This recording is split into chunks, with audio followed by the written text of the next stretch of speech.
former director of Cornell's Peace Studies program, and currently he's the director as well as the founder of the program on freedom and free societies. He's written numerous scholarly articles and reviews and book chapters, and he's the author of two rather dramatic books in ancient history, The Trojan War, A New History, and The Battle of Salamis. And his most recent book is The Spartacus War. And today he's going to speak to us on the figure of Spartacus and the great books. Barry? Thank you. Thank you. The one thing I am not is a technology expert. Is this on? Can you hear me? Excellent. Thank you. Thank you, Tom. Well, it's really a pleasure and an honor to be here. I'm a great fan of Tom and Lorraine Pangle, and of the Jefferson Center, and of the University of Texas. It's a place whose distinction in the humanities and the sciences is well known, and not least in my own field of the study of the ancient world. So again, great honor to be here, and thank you. Well, my subject today, as Professor Pangle said, is Spartacus and the great books. Most of us, though, come to Spartacus not from a great book or from a book at all, but of course from a movie, from the famous 1960 Kirk Douglas Stanley Kubrick film. I understand that some of you saw it just the other night. And whether you did or you didn't, probably most everyone is familiar with the famous or infamous quote, "I am Spartacus." But Spartacus is a subject for the great books, from antiquity to the present day. What I want to do today, what I want to talk about this afternoon, is three things. First, I want to talk about the modern notion of Spartacus, a notion of Spartacus that's rooted in the writings of Marx and Marxism, but that goes back earlier to the 18th century, and that is the notion of Spartacus as an avatar of freedom. Spartacus as a freedom fighter, as an opponent of slavery, and hence as a hero. Secondly, I want to take that against the backdrop of the historical Spartacus. How does that stack up against what history tells us about Spartacus? And third, I want to look at a very different image of Spartacus that comes from the ancient world. This, too, is an image of Spartacus as a hero, but it's Spartacus as a hero without opposition to slavery. It's not Spartacus as a freedom fighter. It's a very different notion of Spartacus. And one, I think, that indicates the depth of the gulf between the ancients and us, and the difference in our way of perceiving things and the way that the ancients perceive things. When I talk about the ancient world, I'll refer in particular to two writers, to Plutarch, a Greek writer, and to Sallust, a Roman writer. So first, the modern notion of Spartacus. Spartacus as an opponent of slavery and an avatar of freedom. We see it, and here I'm going to rely on the work of my colleague Brent Shaw at Princeton, who's written widely about the subject. We see this image of Spartacus in the writings of Marx himself. Marx said that, referred to Spartacus as one of the greatest characters of the whole of ancient history. He was a great general and a genuine representative of the ancient proletariat.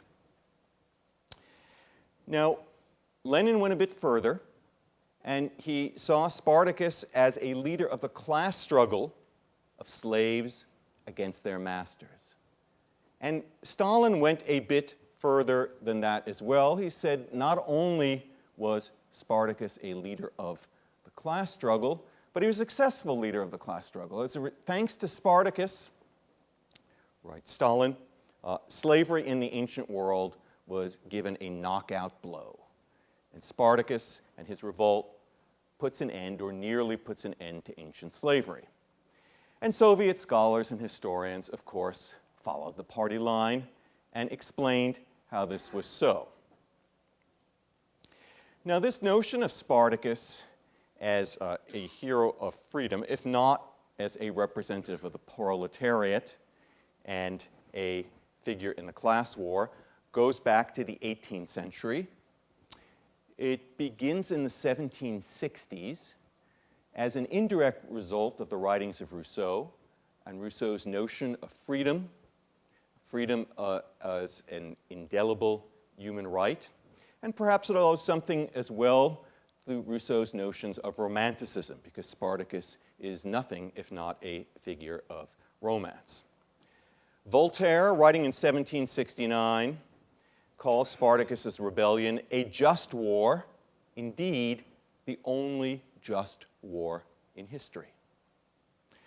And if we were to go on and trace it, we could see how Spartacus appeals in the 19th century to opponents of slavery, to opponents of American slavery. We can find American writers who cite Spartacus as an example, an ideal to aim at. We can also find Spartacus being cited by 19th century nationalists and liberals who looked at him as an example of liberation from tyranny, from repression. Garibaldi, for instance, was a great fan of Spartacus. There's a great 19th century novel about Spartacus by an Italian writer, and Garibaldi writes a preface for one of the editions of it. Later on, Vladimir Jabotinsky, a revisionist Zionist, translates that novel into Hebrew. And finally, another example of a non-communist appropriation of Spartacus as a hero of freedom comes from President Ronald Reagan, who in 1982, in a speech in London, cited Spartacus as a freedom fighter. But of course, the use of Spartacus is better known as a hero on the left. As a result of communism, there were many, many, many sports clubs in Europe called Spartacus sports clubs. There still are Spartacus sports clubs. Of course, at the end of World War I, there was a revolt in Germany, the rebels, the leaders of which called themselves the Spartacus League, Spartacist League, all based on the image of Spartacus. And then in the United States, in 1951, came the novel on which the movie Spartacus is based. Has anyone read the novel? It's actually worth reading. It's written by Howard Fast. It's called Spartacus. And I should say the movie is only lightly based on the novel. It was a bestseller in its day. And a few years ago, I got myself a copy and saw that it deserved to be a bestseller.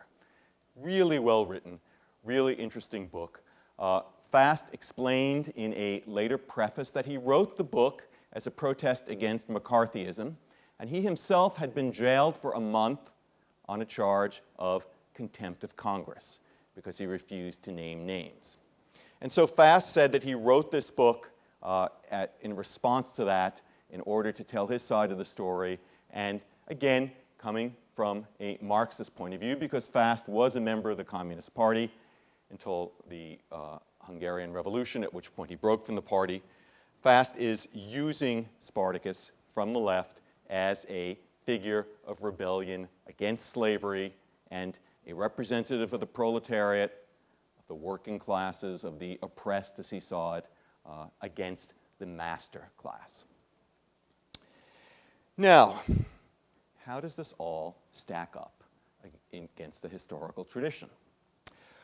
Well, the first thing about the historical evidence for Spartacus is it's very sparse. There's very little evidence about Spartacus's revolt. For those of you who know ancient history, this may seem paradoxical. Spartacus's revolt, and I guess I should take a step back first and say, to make it clear, Spartacus really was a historical figure. Some of you may have been wondering about that, and rightly so. After all, we think of Spartacus in terms of American culture in conjunction with that other great movie of the era, Ben-Hur. And Ben-Hur is not a historical figure. He's a fictional character, an American fictional character invented by General Lew Wallace, who was a failed general of the Civil War, and who decided afterwards that his life's ambition was to write a bestseller. And he tried a number of times and failed, and ultimately succeeds with Ben-Hur, which is the story of a failure who goes on to justify himself. But not real, entirely fictional. Spartacus, on the other hand, is a real person. He really was a gladiator and a slave who led a rebellion against the Romans. The rebellion began in the year 73 BC, and it ended in the year 71. It goes on for about 2.5 years, or a little over 2 years. It really did begin, as in the movie, in the kitchen of a gladiatorial school, with the rebels wielding butcher knives and skewers against their guards. It really is begun with 74 gladiators who then escape to Mount Vesuvius, where they send out the call to others to join them, and slaves from the surrounding area do join them. They do defeat a Roman army and grow. In fact, they go on to defeat no less than 9 Roman armies. Spartacus becomes the master of southern Italy and is able to march up and down the Italian peninsula, defeating Roman armies wherever he went, including one army by the governor of what was then called Gaul on this side of the Alps, that's northern Italy to us, and 2 armies led by Roman consuls. Each of the consuls of the year leads an army, and each is defeated by Spartacus, as well as numerous armies led by lesser Roman officials. Much of Italy is sacked by Spartacus, and tens of thousands of slaves leave their chains to join him. Precisely how many left, we don't know. But in my research on the subject, I suggest that 60,000 slave soldiers is a plausible estimate of the size of Spartacus's army, to say nothing of the non-soldiers who followed along with the army. All of this has to be reconstructed, because although the 1st century BC is a relatively well-documented period of ancient history and Roman history, the 70s BC, the period of Spartacus's activity, is unfortunately a gap in the record.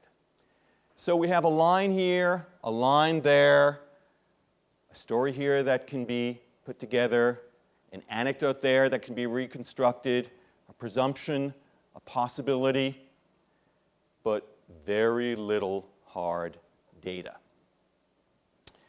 We don't know. Spartacus and his followers left absolutely no writings. There's a quotation or two that they might have said, but ancient authors tended to make up quotations. They had historical characters say what they think they should have said or might have said. All of the writings we have about the Spartacus War are told from the point of view of the masters, not from the point of view of the slaves. We have some writings by Romans in Latin and some writings by Greek authors in Greek. We have 4 contemporary sources, but none of those 4 is especially detailed. Our most detailed sources come from hundreds of years after Spartacus. That in and of itself is not all that unusual, given the nature of the evidence that we have of ancient history. After all, we have very few sources about Alexander the Great that come from his lifetime, and most of the ones that survive, and all the detailed ones that survive, come from hundreds of years later. But we know infinitely more about Alexander than we do about Spartacus. We know that Spartacus was a Thracian, which means that he came from the area that nowadays roughly is Bulgaria. And we know that he was not born a slave. In the movie, Kirk Douglas says that he's the slave and the grandson of slaves. In real life, Spartacus was a free man, possibly an aristocrat in Thracian society, and definitely somebody who fought for the Romans. Far from starting out his life and his career as an enemy of Rome, Spartacus began as an ally of Rome. He served in an allied unit in the Roman army, what the Romans called the auxilia, quite possibly as a cavalryman. As the Thracians were known for being cavalrymen, they're also known for being light armed soldiers. These are 2 fields in which the Roman army, the Roman legions, were deficient, since the Romans were mostly infantrymen. It's quite common of them to have natives serving in these roles.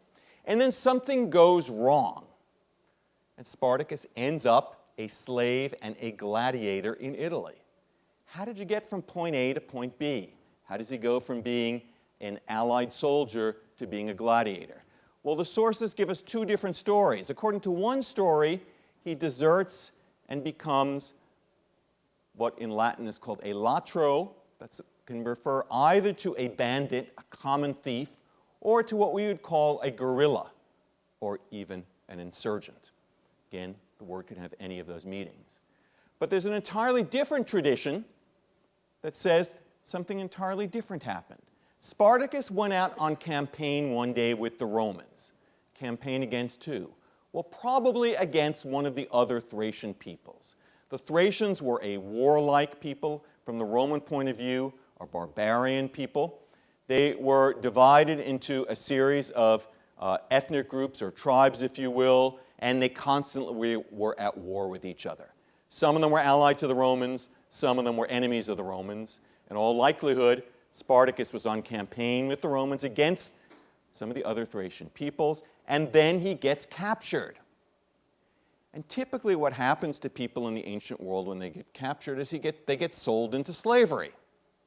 And Spartacus, it seems, was bought by a Roman, who then sells him to be a gladiator.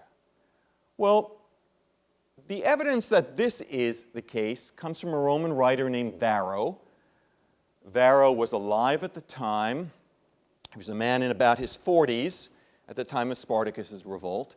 And in a lost book of Varro, one sentence survives that says, even though Spartacus was innocent, he was sent to be a gladiator. To be honest, the part that says he was sent to be a gladiator is a reconstruction, a likely reconstruction of the ancient text. So if Varro is rightly reconstructed, he tells us that Spartacus was innocent, and yet he becomes a gladiator. If this is the case, this is less a matter of Kirk Douglas and Spartacus than of Russell Crowe in Gladiator, an innocent man who fought with the Romans, who unjustly is sent to a gladiatorial school.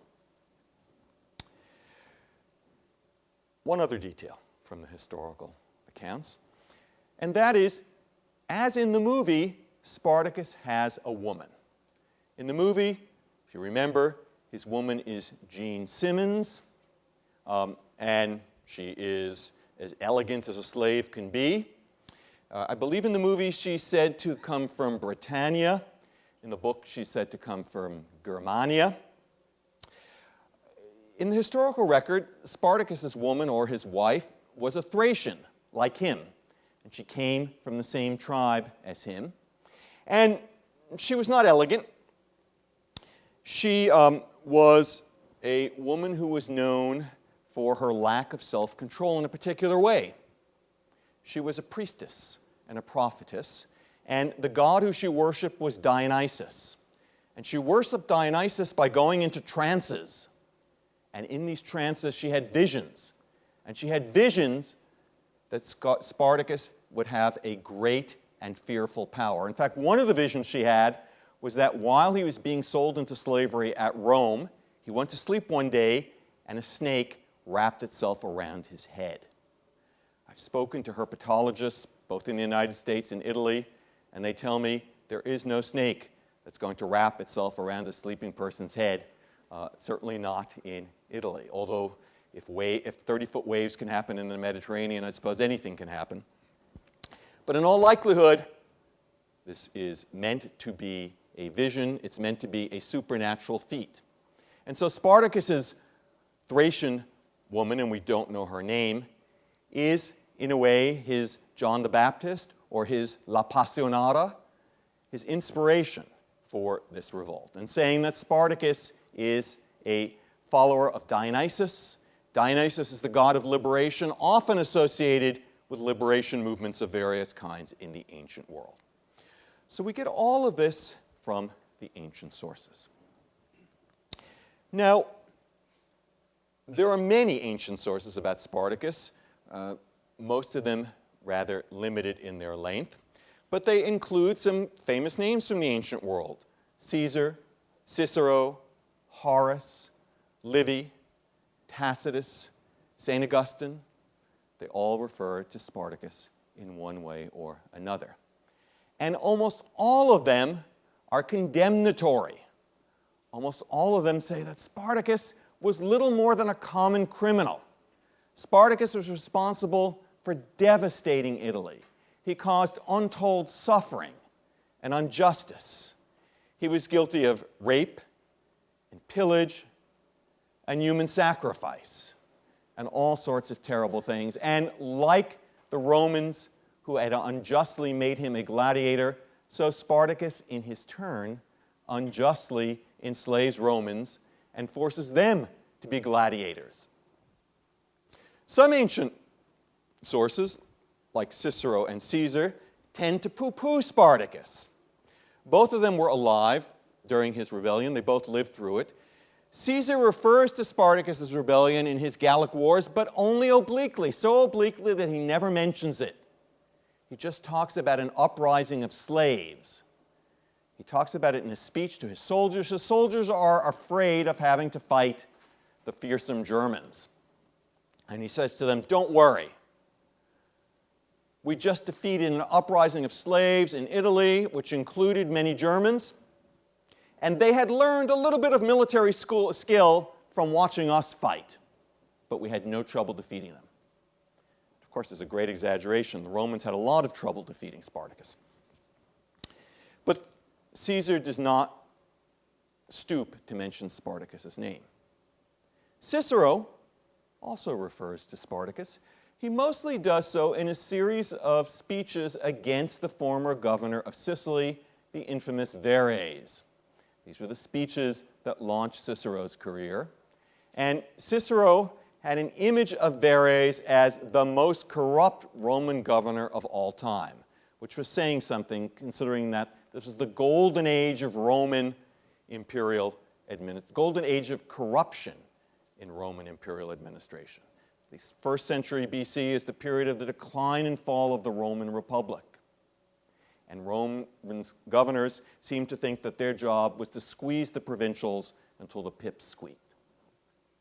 And Cicero portrays Verres as the worst of the bunch. Now, in reality, however corrupt he might have been, Verres was a very efficient administrator. And the Roman government extended his governorship of Sicily. Why?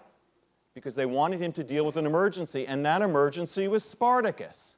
They knew very well that as the leader of a slave rebellion in southern Italy, there was a danger that Spartacus would cross to Sicily. And the reason for this was that Sicily had been the cradle of slave rebellion. Spartacus' rebellion in the 70s BC was in fact the third of 3 great slave rebellions in the Roman world. The first 2 took place in Sicily, and they took place in 30-year intervals. The first took place in the 130s BC. The second took place around 100 BC, and the third took place in the 70 BC. Again and again, just about every generation, there'd be a big slave revolt. And each of these was a big, dramatic, difficult slave revolt. The Romans had a lot of trouble putting these rebellions down. Why these rebellions there and then? Because this is precisely the period when the Romans are treating the entire eastern Mediterranean as one gigantic slave market. They're fighting wars and enslaving on a huge scale the people who are defeated. And the Romans are also winking and nodding about the pirates. And the pirates in this period are basically slave raiders. Wherever they go, they simply take free people and they haul them off into slavery. And in huge numbers, these people are being brought to Italy and to Sicily, where they serve as slaves in the fields, also as shepherds, slave herdsmen of various kind, and finally in cities. So there's a huge population of slaves, many of whom are educated and trained in various professions, including the military profession. They're quite competent. And the Romans are not particularly good at policing them. And so you have inflammable material, and the revolt is this series of slave rebellions. And so we have the historical Spartacus, and a tradition that I said is largely quite negative. Oh, I'm sorry, Cicero. Cicero, writing about Verres, and Verres' repression of Verres' administration of Sicily, a very efficient administration of Sicily, which is successful in keeping Spartacus from landing there, and Spartacus tries to land there. Cicero's strategy in dealing with this in his speeches is to ignore Spartacus as much as possible, to try to leave his name out, to talk about the revolt of the slaves in Italy, as if it was some minor thing that's not worthy of naming. So Cicero's not much help to us in understanding what Spartacus did and what he was really all about. Like Caesar, he has his reasons for wanting to gloss over the revolt. So what are we going to do? How are we going to find out what really happened in the Spartacus revolt? Well, to a certain extent, the answer is we're not. We don't have and we will never have Spartacus's point of view. We'll never be able to reconstruct what Spartacus was thinking. We can guess, but we'll never quite know. What we do have is two other ancient authors who write about Spartacus and who see him not as a villain and not in negative terms, but each of whom has his own positive interpretation of Spartacus and the Spartacus revolt. And that's what I want to turn to now. I want to turn to the writings of Sallust and then the writings of Plutarch. Salus was a contemporary of Spartacus. He was a teenager at the time of Spartacus's revolt. He was born in the mid-80s BC, and he died around 35 BC. Sallust was a soldier and politician in the late Republic, very much a figure of late Republican Rome, and one who was deeply influenced by its culture. This is a period, it's a very glorious period for Roman culture, and it's a terrible period for Roman politics. It's a period of corruption, violence. It's a period in which the Republican institutions are being destroyed by the ambitions of a few, and it's a period of class warfare between the Roman wealthy and the ordinary Roman citizens. And it's a period in which the poorest Roman citizens are following generals who are trying to make themselves superior to the Republic. Generals like Marius, Sulla, and Pompey, and ultimately, of course, Caesar. And that is the background for Sallust's writings. Sallust is a failure in his political career and an embittered man. And his project as a writer is to try to diagnose Rome's ills, to understand the corruption, the greed, the military incompetence, the political divisions that beset Rome in his lifetime. He does so in two surviving works, two short works, both of which are studies in character and studies in Roman decline. One is a study of Jugurtha, the North African prince who was first a Roman ally and then a Roman rebel. It used to be, when I was in graduate school, Rome's long and mostly unhappy war against Jugurtha was called Rome's Vietnam. His second book is a book on the Catalan Aryan conspiracy, a study of Catalan, himself a Roman, who leads a debtors' revolt against Rome in 63 BC that's famously put down by Cicero, and that leaves its mark on Roman politics. But neither of these works was Sallust's masterpiece. His masterpiece was a book that he wrote in his late career. It's a study of Roman politics and warfare in the 70s and 60s BC, and it's called the Histories. And it's a book in which Sallust leaves what was probably the longest and most detailed account of Spartacus, written by someone who was alive during the rebellion. Unfortunately, as so often in antiquity, it's a book that doesn't survive. That, however, is not the end of the story, because we classicists are people who don't like to take no for an answer. And so classicists have put together the so-called fragments of Sallust's history, the quotations, the scattered quotations from here and there that survive from what was clearly once a wonderful book. And in certain cases, these are rather long quotations, several pages long. And in at least one case, we have a manuscript, a papyrus manuscript, that quotes at length from Sallust history. Unfortunately, a fragmentary papyrus manuscript with many holes in it, but it does give us some of what Sallust had to say. It is clear from this evidence that in the histories there are three main characters, three enemies of Rome who loom large. One of them is Mithridates, the king of Pontus, a rebel against Rome who for several decades fought the Romans in a very serious war that was tumultuous throughout the Roman East and spread to Greece, in which Mithridates wanted to spread even to Italy. The second was a renegade Roman named Sertorius, who ends up running his own government in Spain, and who at one point makes an alliance with Mithridates. And the third, of course, is Spartacus. These are the three main enemies of Rome, the three central figures in these histories. One would expect that they each in his own way should be a villain.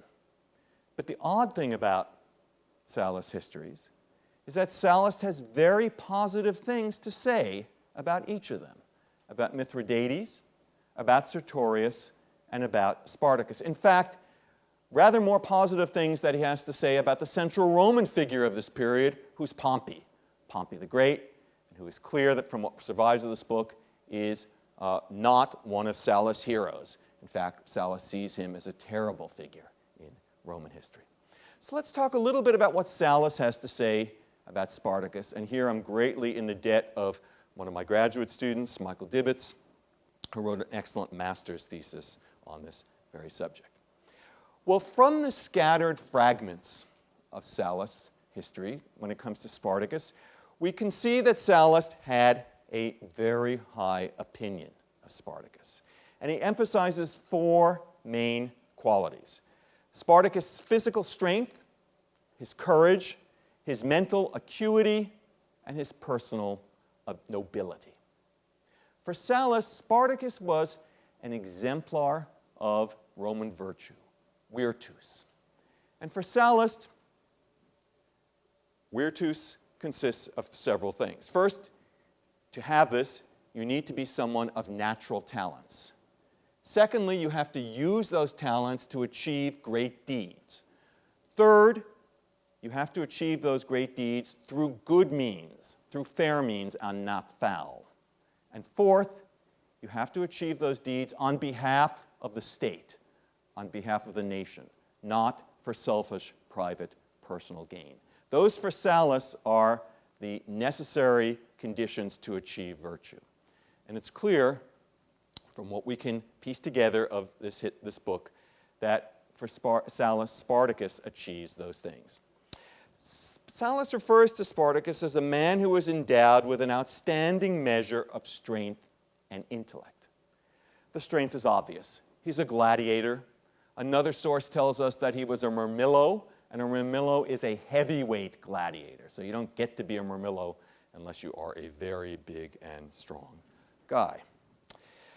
The courage is revealed in a number of Spartacus's military encounters, most famously in his last military encounter. As in the movie, Spartacus's last battle is a set battle, a pitched battle against the Roman army led by Crassus.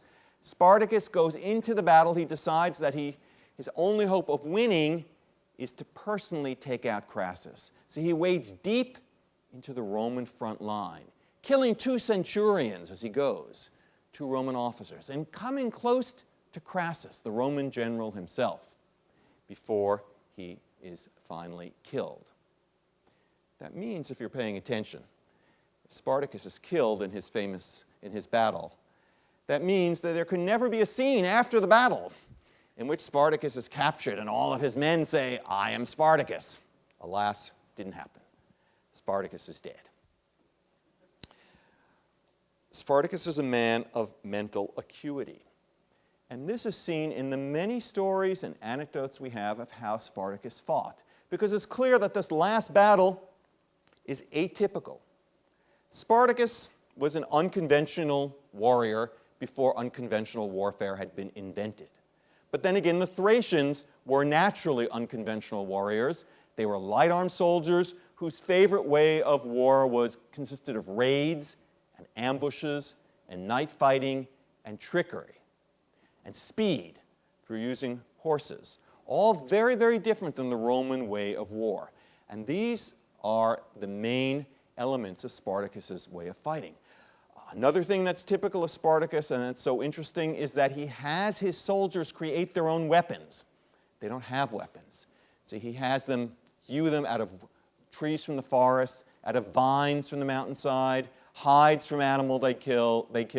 They make their own weapons until finally they kill and capture enough Romans so that they can take their weapons. And the sources are full of the ambushes and the tricks that Spartacus used. Most famously, his escape from Mount Vesuvius, which we can talk about later if you'd like. So he is a man of personal acuity. Of mental acuity. Finally, a man of personal nobility. This comes out best in an anecdote that Salus tells. Something that happens in the first year of Spartacus' revolt, in the fall of the year 73 BC. Spartacus and his men descend one morning on a farming village in southern Italy, just south of Salerno, a village in a valley in the mountains, a place that's so small it's just called Annius's Forum. And it's farm country. And Spartacus's orders to his men is to raid the food and free the slaves. But that's it. He says, don't hurt any civilians. Above all, don't touch the women. But Spartacus's followers are men of a different sort. They ignore their commander's orders, and they engage in rape and murder as well, of course, as pillage. Unlike Spartacus, says Sallust, they are not noble.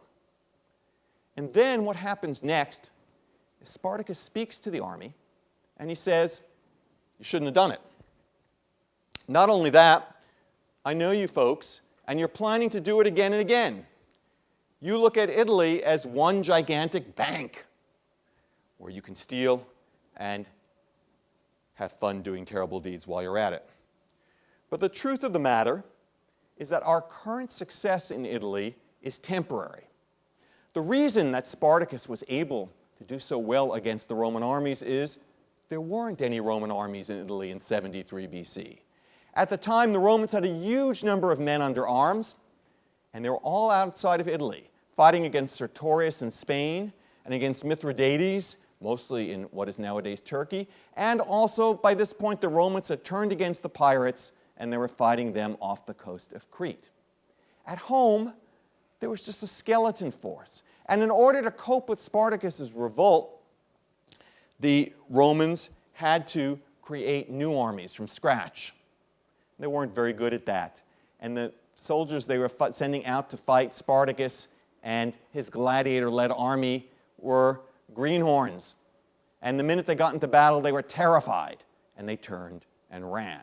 And that's the reason why Spartacus is so successful. Spartacus can tell that this is not going to last. And so he says to his men, we must leave Italy. His plan, as we learned from other sources, not Sallust, was to march north, to cross the Alps, and then to have the men scatter to their home countries. Not an easy thing to do in a period when there were very few roads north of the Alps. But not impossible either, and that's Spartacus's plan. Salus says that Spartacus is thinking of his fatherland. He wants to go back to Thrace. And he's thinking that his men should think of their various fatherlands as well. Some of his followers are Germans, some of them are Celts, some of them are Thracians, and no doubt some came from other countries as well. But they don't listen. So this is the picture we get of Spartacus from Sallust. We get a picture of someone who is noble, intelligent, courageous, and strong, who's an excellent soldier, who gives his men excellent advice, who's not always listened to. But the one thing we don't hear in Sallust is that Spartacus was a good man because he freed slaves. Sallust, of course, being a representative of the Romans, had no objection to slavery. The truth of the matter is that it's not clear that Spartacus had any objection to slavery either. Why do I say that? Well, for two reasons, one positive and one negative. On the one hand, we never have any statements in which Spartacus says he's opposed to slavery on principle. Now you might say, well, that doesn't prove much because I said earlier that we have very few statements from Spartacus of any kind, and that's true. But the second thing is that we have very few statements from anyone in the ancient world of being opposed to slavery in principle.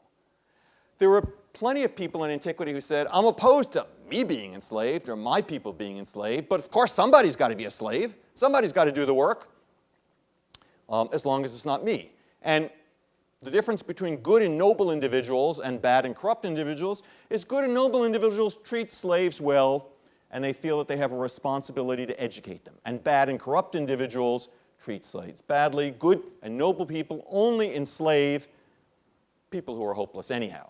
And bad and corrupt people enslave people who shouldn't be enslaved in the first place. But very little notion that slavery as a whole was bad. Another thing about Spartacus is that he makes no effort whatsoever to free urban slaves. He's only interested in freeing rural slaves. And in particular, he's mostly interested in recruiting herdsmen, not in field hands. Why the distinction? Because in the Roman world, if you're a slave and you're a herdsman, basically you're free. The Romans say, you're now a slave. Go out in the countryside and you've got to bring me back X quotient of sheep. I'll see you next year. You're on your own, buddy. So herdsman slaves were a totally different sort of being than field hands, who were locked up and under much closer supervision. That's why Spartacus wants to build an army of slave shepherds, and why he's not particularly interested in any other group of slaves, particularly not urban slaves who are known for having a relatively soft and cushy existence. So Salus Spartacus is a hero, but it has nothing to do with freedom or slavery. What then of Plutarch's Spartacus? Because that's the final figure that I want to turn to. Now, Plutarch is living under the Roman Empire. He's not a contemporary of Spartacus. He's born in the 40s AD and dies in the 120s AD, so quite a bit later. He's a Roman citizen, but he's not a Roman. He's a Greek.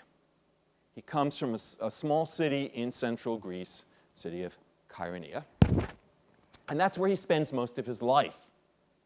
Although he does travel some, and he's very knowledgeable about what's going on in the Roman world. A voluminous writer, best known, of course, for writing his paired lives of the noble Grecians and Romans, as they are traditionally called. Plutarch, like Sallust, was interested in studying character. And Plutarch thought that character, the ethos of the individual, was one of the most important things that could give us a clue to what was good and what was bad about life. Plutarch is often used by historians, but he was not a historian per se. He wasn't writing history. He was, as a matter of fact, a very careful scholar.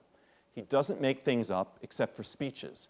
But virtually all ancient historians, with very few exceptions, felt they were entitled to make the speeches up. They thought that was part of their job. That's what they're supposed to do. They're supposed to have dramatic speeches. But good historians in antiquity didn't make the facts up.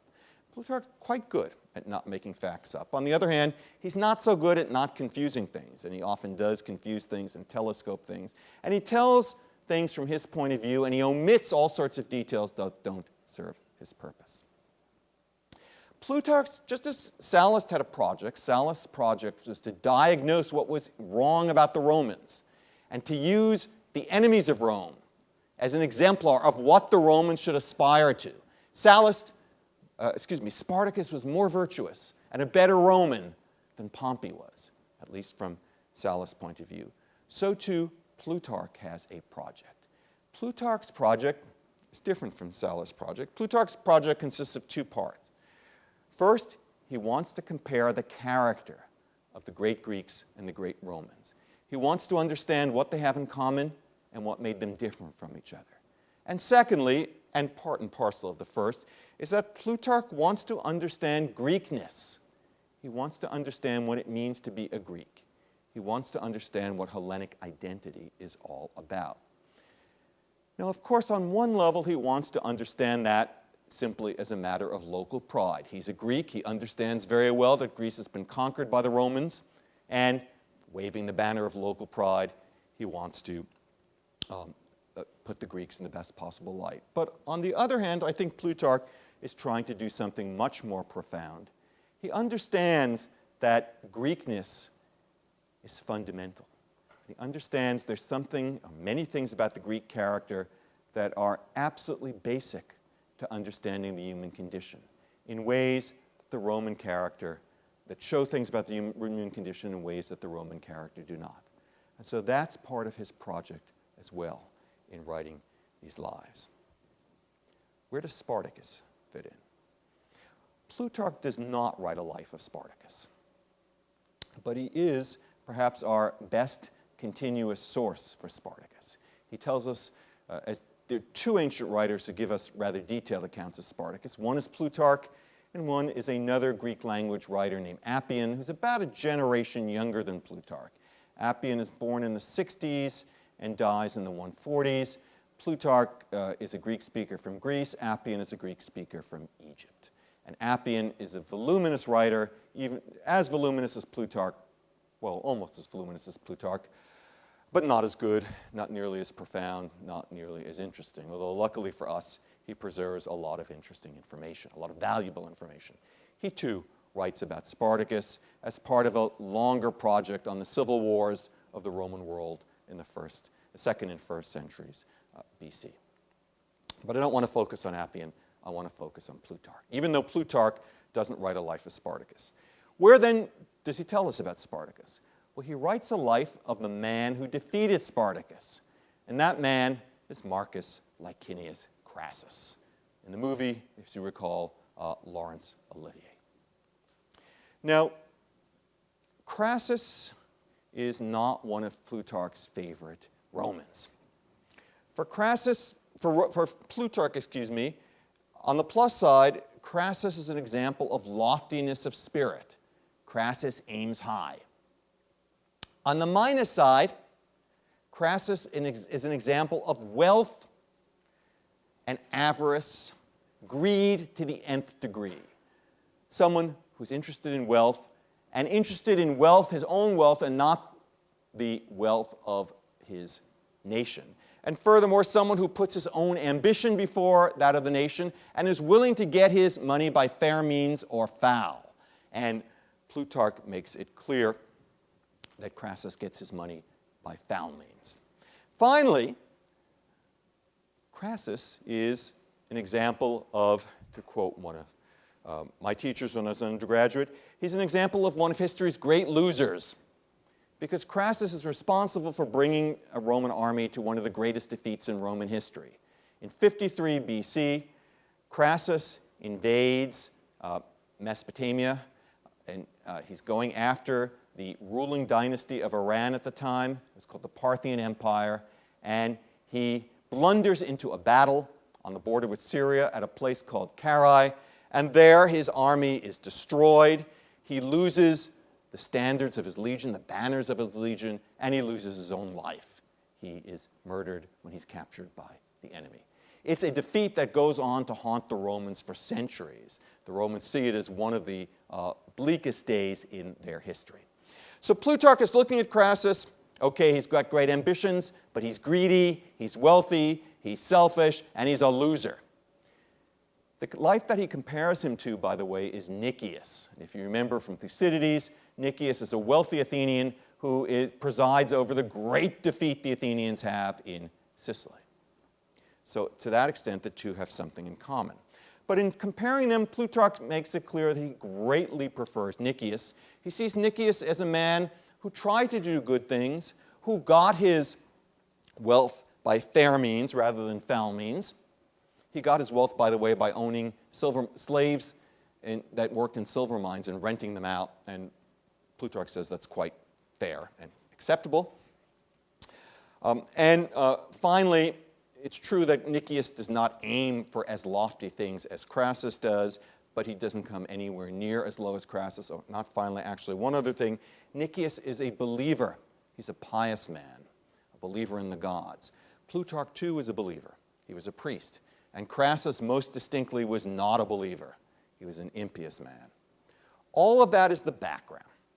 Plutarch's Life of Crassus, the finale, the thing that it aims at, in fact, more than 50% of the life is the story of his great defeat in the East, the Battle of Carrhae, the Carrhae campaign, the disaster that Crassus leads his men towards. In the first part of the life, though, and about a quarter to a third of it, is the story of the Spartacus War. Carrhae, 53 BC. Spartacus is defeated in 71 BC, so nearly 20 years earlier. And Crassus is the man in charge in both campaigns. Crassus is the man the Romans turn to when they want to put down Spartacus. After everyone else has failed, the Roman Senate turns to Crassus and they say, we are giving you a special command. We really don't like you, but we're bringing you in to be the general, the guy who's going to put down Spartacus. And the reason we're doing this is that, one, you're filthy rich, and we know you can fund part of this because we don't have any money left. We're fighting 2 wars at either end of the Mediterranean. And 2, we know that you are very nasty, and you will put in the disciplinary means necessary to build a new army. And 3, we know that you're extremely well connected to all sorts of nasty veterans of the Roman army, and you'll bring them back in. I apologize for the shorthand. I could go on at too much length if I explain the details. Well, it all comes to pass. Everything that the Senate had thought, they hold their nose, they bring in Crassus. Their opinion of Crassus is much like Plutarch's. He's a man who became wealthy by foul means. He does create a new army. He does bring back all sorts of disreputable veterans. He does impose a terrible discipline. He does build up a force that is able to finally defeat Spartacus and to win this victory, and then to go on later on to go on to this terrible defeat. But what does Plutarch say about Spartacus, and why does he like Spartacus? I'll explain. First, Spartacus is the non-Crassus.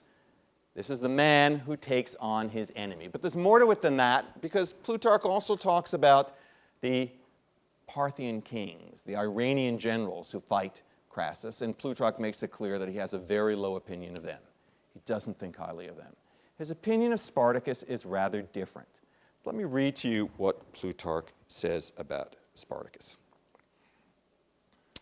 He says, Spartacus was a Thracian from the nomadic tribes, and not only did he have a great spirit and great physical strength, but he was more thoughtful and more dignified than his circumstances, more Greek than his race.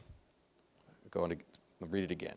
Spartacus was a Thracian from the nomadic tribes, and not only did he have a great spirit and great physical strength, but he was more thoughtful and more dignified than his circumstances, more Greek than his race.